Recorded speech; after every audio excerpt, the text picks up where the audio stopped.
વડોદરા શહેરમાં ફરી એક વખત વીજ કંપની દ્વારા ચેકિંગની કાર્યવાહી હાથ ધરવામાં આવી છે।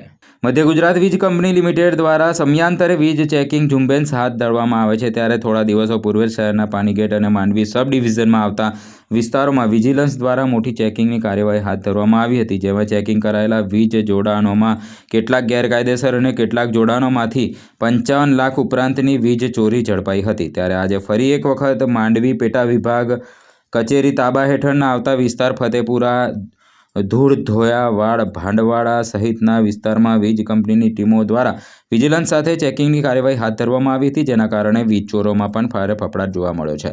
હાલ આ કાર્યવાહી ચાલુ છે। કાર્યવાહી પૂર્ણ થયા બાદ સઘળી હકીકત સામે આવે તેમ જોવા જાય તો આ કાર્યવાહીમાં મોટી વીજ ચોરી ઝડપાય તે વાતને પણ નકારી શકાય તેમ નથી।